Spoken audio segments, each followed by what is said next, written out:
কইছিলাম না ইরানকে আমেরিকা ইসরায়েল একসাথে মিলে হারাইতে পারবে না, পারিছে? পারে নাই। এখন নাকে খত দিয়ে আমেরিকা ইসলামাবাদে গিয়া শান্তি আলোচনা চালাইতেছে। কিন্তু প্রশ্ন হইতেছে, কেন আমেরিকা ইসরায়েল পারলো না একসাথে ইরানকে হারাইতে? ইরানকে অজেও আগে কি কেউ ইরানকে আক্রমণ করে নাই, হারানোর চেষ্টা করে নাই? করছে, কিন্তু ইরানকে হারাইতে পারে নাই। এমনকি জয় কইরাও হারাইতে পারে নাই। এই ইরানে গ্রিকরা আসছিল, আলেকজান্ডার দ্য গ্রেট তাদের রাজধানী পুরাই দিয়েছিল, কিন্তু তাদের পদানত করতে পারেনি, ধরে রাখতে পারেনি। আরবরা আসছিল, পুরা জনগোষ্ঠীকে ইসলামে ধর্মান্তরিত করছে, কিন্তু দেশটা আরব হয়ে যায়নি। আরবরাই ইরানের রঙে রঙিন হয়ে গেছে। মঙ্গলরা আসছিল, মানব ইতিহাসের সবচেয়ে ধ্বংসাত্মক সামরিক শক্তি ছিল মঙ্গলরা। দেশটা মঙ্গলদেরও গিলে ফেলল। ব্রিটিশরা আসছিল, তেল নিয়ন্ত্রণ করলো, ব্যাংক নিয়ন্ত্রণ করলো, বাণিজ্য পথ নিয়ন্ত্রণ করলো, কিন্তু রাজধানীতে নিজেদের পতাকা কাটতে পারলো না। রাশিয়ানরা আসছিল, অপমানজনক চুক্তি করাইলো, ভূমি কেড়ে নিল, কিন্তু উপনিবেশ বানাইতে পারলো না। ইতিহাসে প্রত্যেকটা বড় সাম্রাজ্য এই দেশটাকে দখল করতে চাইছে, কেউ পারে নাই। তাহলে প্রশ্ন হইতেছে, কেন পারে নাই? কেন পৃথিবীর কোন শক্তি এই দেশটাকে স্থায়ীভাবে গিলে ফেলতে পারলো না, পরাজিত করতে পারলো না? এর উত্তর একটা না, অনেকগুলো। আমি মোটামুটি 5টা উত্তর খুঁজে বের করছি, আর প্রত্যেকটা উত্তর আগেরটা চেয়ে চমকপ্রদ। আসেন আমরা একটা একটা করে দেখি। প্রথম কারণ হইতেছে, প্রকৃতি নিজেই ইরানকে একটা দুর্গ হিসেবে বানাইছে। মধ্যপ্রাচ্য বললে আমাদের মাথায় কি আসে? সমতল মরুভূমি, বালি, উন্মুক্ত প্রান্ত। কিন্তু ইরান সম্পূর্ণ আলাদা জিনিস। ইরান বসে আছে একটা উঁচু মালভূমির উপরে, সমুদ্র পৃষ্ঠ থেকে গড়ে 1500 মিটার উঁচুতে। আর এই মালভূমির চারপাশে দেওয়াল, প্রকৃতির বানানো দেওয়াল। পশ্চিম দিকে তাকান, ইরাকের দিক থেকে যদি কেউ আসতে চায়, তাহলে প্রথমে তার সামনে দাঁড়াবে জাগ্রস পর্বতমালা, 1500 কিলোমিটার লম্বা। 1500 কিলোমিটার লম্বা একটা পাথরের দেওয়াল, শক্ত নিরেট পাথরের দেওয়াল, উত্তর পশ্চিম থেকে দক্ষিণ পূর্ব পর্যন্ত চলে গেছে। এইগুলো ছোটখাটো পাহাড় না, চূড়াগুলা নিয়মিত 3000 মিটার ছাড়ায় যায়। আর একটা রেঞ্জ পার করলেই শেষ হয় না, পেছনে আর একটা, তার পেছনে আর একটা, শিরার পর শিরা, উপত্যকার পর উপত্যকা। একটা সেনাবাহিনী যদি ভাবে যে একটা পাহাড় পার করলাম, সমতল পাবো, পাহাড়ের মাথায় উঠে দেখে সামনে আর একটা পাহাড়, হাজার হাজার গাড়ি, রসদ, সৈন্য, সব সরু গিরিপথ দিয়ে একটা একটা করে যাইতে হইতেছে। আর এই গিরিপথ গুলোই হলো চোখ পয়েন্ট, মানে গলা টিপে ধরবে। ইরানিরা ঠিকই জানে শত্রু কোন দিকে আসতেছে। পাহাড়কে যুদ্ধ করতে হয় না, পাহাড় আক্রমণকারীকে শুধু ধীর করে দেয়, তার পথ চলাকে ধীর করে দেয়, ক্লান্ত করে দেয়, যুদ্ধকে ব্যয়বহুল করে দেয়। এবার উত্তরে তাকান, ইরানের উত্তর ধার বরাবর চলে গেছে আলবোর্স পর্বতমালা, কাস্পিয়ান সাগর আর ভেতরের মরুভূমির মধ্যে একটা প্রাকৃতিক দেওয়াল। এই পর্বতমালার মধ্যে একটা চূড়া আছে, তার নাম হচ্ছে দামাভান্ত, একটা ঘুমন্ত আগ্নেয়গিরি। উচ্চতা হইতেছে 5610 মিটার। মধ্যপ্রাচ্যের সবচেয়ে উঁচু চূড়া এটা, পুরো এশিয়ার সবচেয়ে উঁচু আগ্নেয়গিরি কিন্তু এটা। জাগ্রস আর আলবোর্স মিলে ইরানের মালভূমির চারপাশে একটা প্রাকৃতিক দেওয়াল তৈরি করছে। যে কোনো শক্তিকে ঢুকতে হইলে এই দেওয়াল পার হইতে হবে, আর সেটা কখনোই সহজ কোনো কাজ না। এন্ড থিওরিটিক্যালি ধরেন কোন সেনাবাহিনী কোনোভাবে পাহাড় পার করে ভিতরে ঢুকলো, তারপরে কি পাবে? নরক। নরক মানে আক্ষরিক অর্থে নরক। ইরানের ভেতরে আছে পৃথিবীর 2টা সবচেয়ে ভয়ঙ্কর মরুভূমি, সবচেয়ে ভয়ঙ্কর মরুভূমি। উত্তর মধ্যভাগে আছে দাস্তি কাভির, যেটাকে বলা হয় মহালবণ মরুভূমি। মানে এটা বালি না, মাটিতে লবণের পুরো আস্তরণ। উপর থেকে দেখলে মনে হয় শক্ত, কিন্তু এটা ফাঁদ, ওজন পড়লে ভেঙে যায়, ভিতরে ঢুকে যায়। নিচে নরম কাদা, সামরিক যানবাহন গেলে গিলে ফেলবে, মানুষ পা দিলে ডুবে যাবে, আর উঠবে না কোনোদিন। 77,000 বর্গ কিলোমিটার জুড়ে বিস্তৃত এই মরুভূমি। বাংলাদেশের 1.5 গুণ বড় আয়তনের সে মরুভূমিটাই। গ্রীষ্মের তীব্র গরম আর শীতে আর কাঁপানো ঠান্ডা, পানি নাই বললেই চলে। আর দক্ষিণ পূর্বে দাস্তি লুত, শূন্যতার মরুভূমি। এখানে ভূপৃষ্ঠের তাপমাত্রা রেকর্ড করা হয়েছে 70 ডিগ্রির উপরে, 70.7 ডিগ্রি সেলসিয়াস। ভয়ঙ্কর গরম, পানি ফুটতে থাকবে ওইখানে। পৃথিবীর ইতিহাসে কোনো ভূপৃষ্ঠে এর চেয়ে বেশি তাপমাত্রা রেকর্ড করা হয়নি। শত শত কিলোমিটার ধরে আর না পানি, না গাছ, না কিছু, খালি উত্তপ্ত বালুরাশি। এই মরুভূমির চিরায় সামরিক রসদ পাঠানো প্রায় অসম্ভব। খাবার কোথা থেকে আসবে, পানি কোথা থেকে আসবে, শত শত কিলোমিটার লবণ সমতলের উপর দিয়ে সাপ্লাই লাইন কিভাবে টিকে রাখবে? যাবে না, তোর বিরুদ্ধে কোনো যানবাহন তো যাবে না। ইতিহাসে বহু আক্রমণকারী বাহিনী এইখানেই ভেঙে পড়ছে, ডুবে গেছে। শত্রু গুলিতে না, জমিনের নীরব প্রতিরোধে ভেঙে গেছে। আরেকটা জিনিস আছে যেটা ম্যাপ জুম আউট করলে বোঝা যায়, ইরান বিশাল, 16 লক্ষ বর্গ কিলোমিটার। 16 লক্ষ বর্গ কিলোমিটার, পুরা পশ্চিম ইউরোপের চাইতেও বড়। এটা কেন গুরুত্বপূর্ণ? সামরিক কৌশল একটা কনসেপ্ট আছে, এটা হচ্ছে স্ট্র্যাটেজিক ডেপথ বলে। মানে সীমান্ত পার করলেই যুদ্ধ শেষ না, একটা দেশের অভ্যন্তরে সকল স্ট্র্যাটেজিক গুরুত্বপূর্ণ টার্গেট দখল করতে হয়। তেহরান উত্তরে, ইস্পাহান মাঝখানে, সিরাজ দক্ষিণে, সব ছড়ায় ছিটায়, সীমান্তের কাছে কোনো গুরুত্বপূর্ণ টার্গেট নাই। যত ভিতরে ঢুকবে সাপ্লাই লাইন তত লম্বা হবে, আর লম্বা সাপ্লাই লাইন মানে বেশি দুর্বলতা। তাহলে ইরানে ঢুকার রাস্তা কয়টা? পশ্চিম দিক থেকে, ইরাকের দিক থেকে, জাগ্রসের গিরিপথ দিয়া। এটাই ইতিহাসের সবচেয়ে বেশি ব্যবহৃত পথ। কিন্তু পাহাড়ি ঠিক করে দেয় আপনি কোথায় যেতে পারবেন, কোন স্পিডে যেতে পারবেন। উত্তর থেকে ককেশাস অঞ্চল থেকে আলবোর্স পার করতে হবে, তারপরে কাস্পিয়ান আর মালভূমির মধ্যে একটা সরু করিডোর আছে। পূর্ব থেকে, মধ্য এশিয়া থেকে ইরানের সীমান্তে পৌঁছানোর আগে পৃথিবীর সবচেয়ে দুর্গম আর শুষ্ক ভূখণ্ড পার করতে হবে। প্রত্যেকটা দিকে এক এক ধরনের সমস্যা, দূরত্ব, উচ্চতা আর মরুভূমি। এর মানে কি ইরান জয় করা অসম্ভব ছিল? না, ইতিহাস সেটা বলে না। আলেকজান্ডার পারছিল, মঙ্গলরা পারছিল, এবং ভয়ঙ্কর ভাবেই পারছিল। কিন্তু খেয়াল করেন, মঙ্গলদেরও কিন্তু একবারে বিজয় আসেনি। পৃথিবীর সবচেয়ে ধ্বংসাত্মক, সবচেয়ে শক্তিশালী সামরিক বাহিনী ছিল মঙ্গলদের। 1219 থেকে 1256, প্রায় 40 বছর লাগছে পুরা ইরান দখল করতে। 40 বছর, একাধিক অভিযান পাঠাইতে হয়েছে। জালাউদ্দিন খোয়ারেজম শাহ সিন্ধু নদী সাতরায় পালায় যায়, আবার ফিরে এসে 1 দশক ধরে লড়ছে। পাহাড়ি দুর্গগুলো দখল করতে আলাদা অভিযান লাগছে। আর মঙ্গলরা জয় করার পরে কি হইলো? কয়েক প্রজন্মের মধ্যে তারা নিজেরাই ফার্সি ভাষা, ফার্সি সংস্কৃতি, এমনকি ইসলাম গ্রহণ করে ফেললো। ইরান জয় করা গেল, কিন্তু ইরানকে মঙ্গল বানানো গেল না, বরং মঙ্গলরাই ইরানি হয়ে গেল। ভূগোল ইরানকে অজেয় বানায়নি, ভূগোল বিজয়ের দাম এত বাড়ায় দিছে যে বেশিরভাগ শক্তি সেই দাম দিতে রাজি হয়নি। কিন্তু ভূগোল ছিল শুধু প্রথম দেয়াল, ভেতরে আরো 4টা দেওয়াল আছে, আর প্রত্যেকটা আগের চেয়ে শক্তিশালী। এরপরে আছে পারস্যের প্রশাসনিক প্রতিভা, যে ব্যবস্থাকে যে জয় করতে চায় ইরানকে, সে নিজেই গ্রহণ করে ফেলে। কিরকম সেটা আসেন একটু বুঝে দেখি। এই যে দ্বিতীয় দেওয়াল, এটা পাথরের না, এটা বুদ্ধির দেওয়াল। হাজার হাজার বছর আগে পারস্য সাম্রাজ্য, আকিমেনীয় সাম্রাজ্য একটা শাসন ব্যবস্থা তৈরি করছিল, যেটার নাম হইতেছে স্যাট্রাপি সিস্টেম। কি জিনিস এটা একটু সহজ করে বলি। বিশাল সাম্রাজ্য, নানা ভাষা, নানা সংস্কৃতি, নানা জাতি, পুরোটাকে এক হাত দিয়ে চালানো অসম্ভব। তাহলে কি করবেন?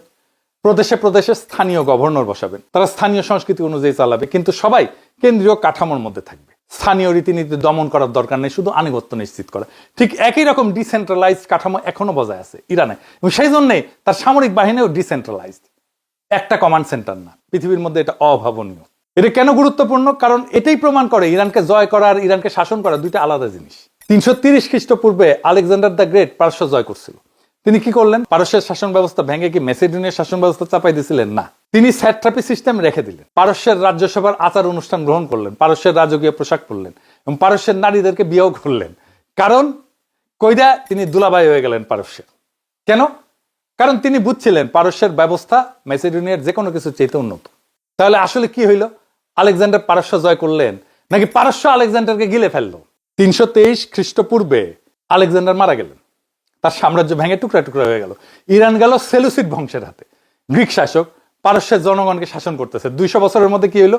ইরানি জনগোষ্ঠী সেলুসিডদের তেড়ে দিল, দিয়ে ফার্সি ভাষী শাসন ফিরে আনলো। তাহলে এই প্যাটার্নটা মনে রাখেন, কারণ এইটা ইরানের পুরো ইতিহাসে বারবার ঘটছে। আক্রমণকারী আসে, জয় করে, দেখে যে ইরান শাসন করতে হলে ইরানি হইতে হয়, আস্তে আস্তে ইরানি হয়ে যায়, তারপরে পরের আক্রমণকারী এসে একই প্রক্রিয়ার মধ্যে দিয়ে যায়। এরপরে আছে ভাষার প্রাচীর, যে ভাষাকে কখনোই কেউ ধ্বংস করতে পারেনি।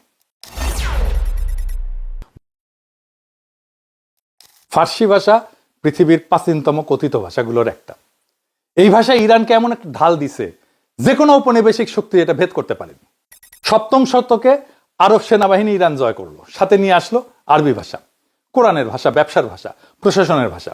আরবরা যেখানে গেছে স্থানীয় ভাষা কিন্তু শেষ হয়ে গেছে, তারা আরবীয় ভাষা গ্রহণ করছে। যেমন মিশরে কপ্টিক ভাষা ছিল, তারা আজ আরবি বলে।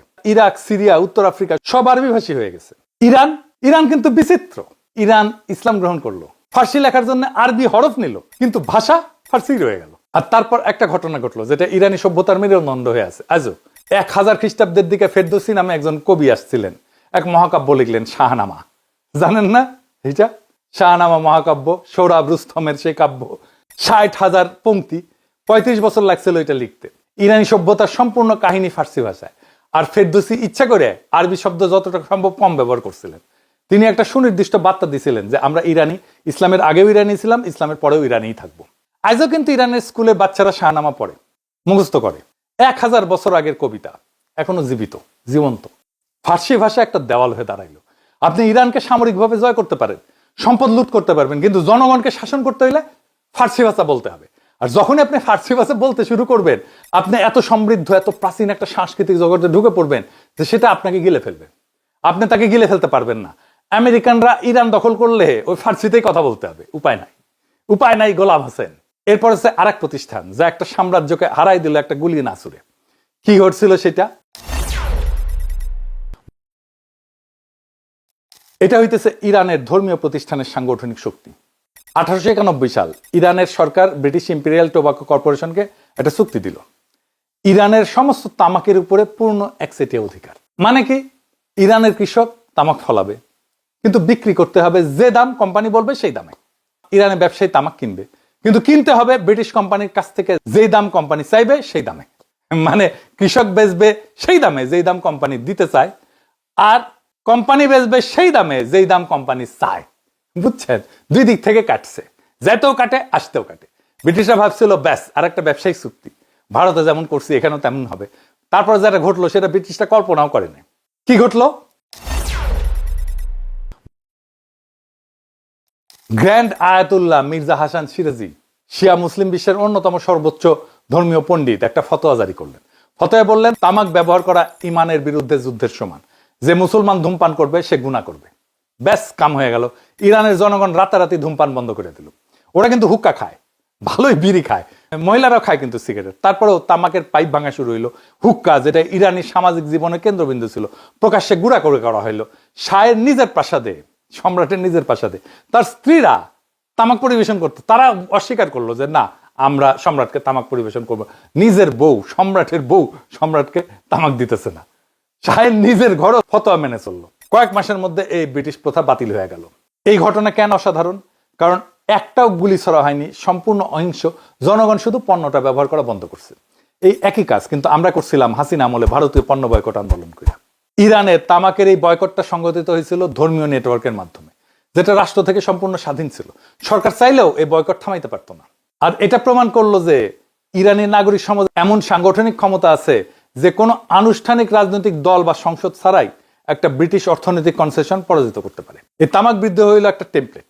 এরপর থেকে একই প্যাটার্ন বারবার ঘটছে। 1906 সালের সাংবিধানিক বিপ্লব, 1951 সালের তেল জাতীয়করণ আন্দোলন এবং শেষ পর্যন্ত 1979 সালের ইসলামী বিপ্লব। ধর্মীয় প্রতিষ্ঠান আর নাগরিক সমাজের জোট মিলে বিদেশি শক্তিকে প্রতিরোধ করা, এই ফর্মুলা 1891 সালে তৈরি হয়েছিল আর পরে 90 বছর ধরে বারবার ব্যবহৃত হয়েছে। এরপরে আছে কালেকটিভ মেমোরি। কি সেটা? এটাই পঞ্চম দেওয়াল, আর এটাই সবচেয়ে গুরুত্বপূর্ণ। 1908 সালে ইরানের দক্ষিণ পশ্চিমে তেল আবিষ্কৃত হইল। ব্যাস কাম শেষ। অ্যাংলো পার্সিয়ান অয়েল কোম্পানি, যেটা পরবর্তীতে নাম বদলে হয়ে যাবে ব্রিটিশ পেট্রোলিয়াম, বিপি, সেই তেল উত্তোলন শুরু করলো। আর শর্তগুলো কি ছিল? পুরা ব্রিটেনের পক্ষে। ব্রিটিশ সরকার কোম্পানির 51% মালিক। আর মজার ব্যাপার, ব্রিটিশ সরকার কোম্পানির ব্রিটেনে অর্জিত মুনাফা থেকে যেই ট্যাক্স পাইতো, সেইটা ইরান তার নিজের তেল থেকে রয়্যালটি হিসেবে যা পেইতো তার চেয়ে বেশি ছিল। মানে ইরানের মাটির তেল ইরানের শ্রমিকের ঘামে উত্তোলিত, কিন্তু ব্রিটেনের সরকার ইরানের চেয়ে বেশি কামাইতেছে। 1951 সালে মোহাম্মদ মোসাদ্দেক ইরানের প্রধানমন্ত্রী হইলেন। তিনি একজন জাতীয়তাবাদী, গণতন্ত্রবাদী, একজন আইনজীবী ছিলেন। তার রাজনৈতিক অঙ্গীকার ছিল একটাই, তেল কোম্পানির জাতীয়করণ। ইরানের তেল ইরানের হবে। তিনি তেল জাতীয়করণ করলেন। ব্রিটেন ক্ষিপ্ত হইল, অর্থনৈতিক অবরোধ আরোপ করলো, পশ্চিমা বিশ্বকে বোঝাইলো ইরানের তেল কিনো না। ইরানের আয় ধসে পড়লো। তারপর এমন কিছু ঘটনা ঘটলো যেটা ইরানকে চিরকালের জন্য বদলাই দিল। ব্রিটিশ গোয়েন্দা সংস্থা MI6 আর আমেরিকান CIA মিলে একটা অভ্যুত্থান সংগঠিত করলো। ইরানের গণতান্ত্রিকভাবে নির্বাচিত প্রধানমন্ত্রীর বিরুদ্ধে অপারেশন অ্যাজাক্স নাম দিয়ে সেই অপারেশন শুরু করলো। ঘুষ দেওয়া হইলো সরকারি অফিসারদেরকে, সেনাবাহিনীর জেনারেলদেরকে প্রোপাগান্ডা ছড়ানো হইলো, ভাড়াটে জনতা নামানো হইলো, মব নামানো হইলো, দুর্নীতিগ্রস্ত সামরিক কর্মকর্তাদের কিনে নেওয়া হইলো। অগাস্ট 1953 সালে অভ্যুত্থান সফল হইল। মোসাদ্দেক গ্রেপ্তার হইলেন। শাহ ফিরে আসলেন আমেরিকান সমর্থন একজন স্বৈরশাসক হিসাবে। এই একটা ঘটনা, 1953 সালের অভ্যুত্থান, আজ পর্যন্ত ইরানি রাজনীতি বুঝতে হইলে সবচেয়ে গুরুত্বপূর্ণ ঘটনা। 1979 সালের বিপ্লব, আমেরিকান দূতাবাসের জিম্মি সংকট, পশ্চিমের প্রতি ইরানের চরম অবিশ্বাস, সবকিছু শেকড় এই 1953তেই। কারণ ইরানের জনগণ একটা শিক্ষা পাইছিল, পশ্চিমা গণতন্ত্র একটা অস্ত্র। পশ্চিম গণতন্ত্র তখনই সহ্য করে যখন গণতন্ত্র পশ্চিমের স্বার্থে কাজ করে। যখন করে না তখন গণতন্ত্র উল্টা দেয়। অভ্যুত্থান কৌশলগতভাবে সফল হয়েছিল, কিন্তু কৌশলগত সাফল্যের বাইরে এটা ছিল একটা কৌশলগত বিপর্যয়। কারণ এটা ইরানি রাজনৈতিক সংস্কৃতিকে স্থায়ীভাবে পাল্টাই দিছিল, একেবারে র্যাডিকালাইজ করে ফেলছিল। ঠিক একইভাবে এই ঘটনা ঘটবে বাংলাদেশে। এটা সম্ভাবনা আছে, আমি বলে রাখতেছি। বাংলাদেশে যেভাবেই হোক ক্ষমতায় বাঙ্গু সুশীলদের সাথে সিস্টেম করে ইন্ডিয়ার আমেরিকার সাথে ঘুটু করে ক্ষমতা আনবে, হয় আওয়ামী লীগকে অথবা বিএনপিকে। দরকার হইলে ভোটের ফল বদলে দেবে। এটাই বাংলাদেশে একটা স্থায়ী বিপর্যয় ডেকে আনবে। বাংলাদেশ রেডিক্যালাইজ হয়ে যাবে যদি এটা চলতে থাকে। যাই হোক, আমরা আসল আলোচনায় ফিরে আসি। এরপর আসে 1979 সালে। এটাই ছিল চূড়ান্ত উত্তর। 1979 সালের ইসলামী বিপ্লব হইল চূড়ান্ত উত্তর কেন ইরান কখনো উপনিবেশ হয়নি সেই প্রশ্নের। শাহের শাসন, যেটা মোসাদ্দেকের গণতন্ত্র ভেঙে আমেরিকান সমর্থনে বসানো হয়েছিল, সেটা রাজনৈতিকভাবে নির্ভর করতো আমেরিকার উপরে। আর সাংস্কৃতিকভাবে শাহ পশ্চিমা আধুনিকায়নের দিকে এমনভাবে ঝুঁকছিলেন যেটাকে লক্ষ লক্ষ ইরানি সাংস্কৃতিক আগ্রাসন হিসেবে অনুভব করছিল। যে বিপ্লব শাহকে উৎখাত করলো সেটা শুধু একটা ইসলামী বিপ্লব ছিল না, এটা ছিল একটা জাতীয়তাবাদী বিপ্লব, কিন্তু ফর্মে ছিল ইসলামী। আয়াতুল্লাহ খমেনি শাহের বিরুদ্ধে যে অভিযোগ করছিলেন তিনি বিদেশি পুতুল, তিনি ইরানের সার্বভৌমত্ব আমেরিকানদের কাছে বিক্রি করে দিচ্ছেন, এই কথা ইরানি সমাজের প্রত্যেকটা স্তরে উচ্চারিত হইতেছিল। এটা কি কোনো ধর্মীয় দাবি? ধর্মীয় দাবি তো না, জাতীয় সার্বভৌমত্বের দাবি, জাতীয়তাবাদী দাবি। এই দাবির পাশে ধার্মিক থেকে ধর্মনিরপেক্ষ, ধনী থেকে গরিব সবাই একটা বিষয় একমত ছিল, বিদেশি নিয়ন্ত্রণ আর না। খমেনির সাথে এমনকি ইরানের বামপন্থী কমিউনিস্টরাও ছিল। তাহলে পুরা গল্পটা কি? 5টা দেওয়াল। প্রথম দেওয়াল ভূগোল, পাহাড়, মরুভূমি, বিশাল দূরত্ব, প্রকৃতি নিজে একটা দুর্গ বানায় দিচ্ছে। দ্বিতীয় দেওয়াল প্রশাসনিক প্রতিভা, এটা এমন একটা শাসন ব্যবস্থা যেটা এত উন্নত ছিল যে বিজয়ীরা নিজেরাই সেটা গ্রহণ করত। তৃতীয় দেওয়াল ফার্সি ভাষা, হাজার হাজার বছরের সাহিত্য, কবিতা, ইতিহাস, এমন একটা সাংস্কৃতিক মহাসাগর যেখানে প্রত্যেকটা আক্রমণকারীকে গিলে ফেলছে। চতুর্থ দেওয়াল ধর্মীয় প্রতিষ্ঠান, রাষ্ট্র থেকে স্বাধীন একটা সাংগঠনিক শক্তি যেটা একটা গুলি না ছুড়ে ব্রিটিশ সাম্রাজ্যকে হারায় দিতে পারে। পঞ্চম দেওয়াল 1953 ক্ষত, যেই ক্ষত ইরানি জাতিকে শিখাইছে বাইরের কাউকে বিশ্বাস করিও না। ভূগোল একা ইতিহাস লেখে না, মানুষের সিদ্ধান্ত, নেতৃত্ব, প্রযুক্তি, অর্থনীতি সবকিছু গুরুত্বপূর্ণ, কিন্তু ভূগোল নির্ধারণ করে কি সম্ভব আর কি সম্ভব না। আর ইরানের ক্ষেত্রে ভূগোল, ভাষা, সংস্কৃতি, ধর্মীয় প্রতিষ্ঠান আর ঐতিহাসিক স্মৃতি সবকিছু মিলে এমন একটা দেশ তৈরি করছে যেটাকে জয় করা যায় কিন্তু পদানত করে রাখা যায় না। প্রত্যেকটা বড় সাম্রাজ্য চেষ্টা করছে, প্রত্যেকটাই একই শিক্ষা পাইছে। কি সেই শিক্ষা? ইরানকে গিলতে পারো কিন্তু হজম করতে পারবে না, বরং ইরানি তোমাকে হজম করে ফেলবে। এই শিক্ষা যেদিন বাংলাদেশের প্রত্যেকটা নাগরিক বুকে ধারণ করতে পারবে, সেদিনই বাংলাদেশের আজাদি। ইনকিলাব জিন্দাবাদ।